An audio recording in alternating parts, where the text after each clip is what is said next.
Hi hello எல்லாருக்கும் வணக்கம். நான் ஹீலா பிரியா விஜய் பேசுறேன். பிரியா விஜய் அக்கூ சென்டர்ல இருந்து. இந்த கோடை காலத்துல உடம்பு குளிர்ச்சியா வச்சுக்க வேண்டிய இயற்கையான வழிகள் என்னன்றது தான் பார்க்க போறோம். உணவு வழிகள்ல வந்து பார்த்தோம்னா, நல்லா வந்து தண்ணி வந்து குடிங்க.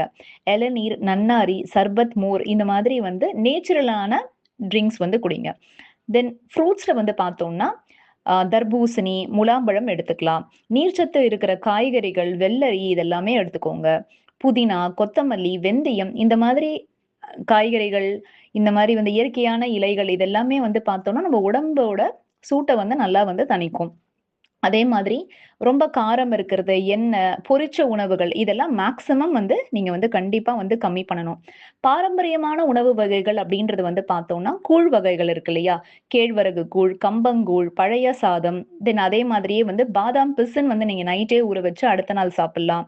வெட்டிவேர் நல்ல சுத்தமான வெட்டிவேர் வந்து ஊற வைத்த தண்ணீர் வந்து எடுத்துக்கலாம். அளவா வந்து தண்ணி குடிங்க. அதே மாதிரி நல்லா கரெக்ட்டான முறையில வந்து தூங்குங்க.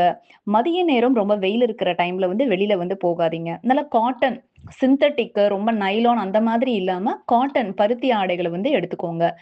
ஸோ அதே மாரியே முடிஞ்சவங்க 2 வேள வந்து குளிங்க. இல்லனாலுமே வந்து கண்டிப்பா நம்ம உடல் சுத்தம் ரொம்ப ரொம்ப முக்கியம். இந்த சம்மர் சீசன் லீவு அப்படின்றதுனால, இந்த ஸ்கூல் போற பசங்க, காலேஜ் போற பசங்க சில பேர் வந்து ஓகே இந்த வெயில் காலம் இந்த டைம்ல போய் குளிக்கணுமா? மத்த நாள் தானே கடகடன்னு ஸ்கூலுக்கு, காலேஜ்லாம் போணும்னு சொல்லிட்டு குளிக்காமயுமே இருப்பாங்க. பட் அப்படி இல்ல. கண்டிப்பா ஒரு வேளையாவது வந்து கண்டிப்பா வந்து குளிக்கணும். அதே மாதிரி வந்து ஆ உடம்பு வந்து சூடாகாம பார்த்துக்கோங்க. இந்த இப்ப சொன்னதெல்லாம் நீங்க பண்ணீங்கன்னாவே, நல்லா உடம்பு வந்து ஆரோக்கியமா வந்து இருக்கும். இந்த கோடை காலத்த நல்லா வந்து ஜாலியா நீங்க வந்து என்ஜாய் பண்ணலாம். நன்றி.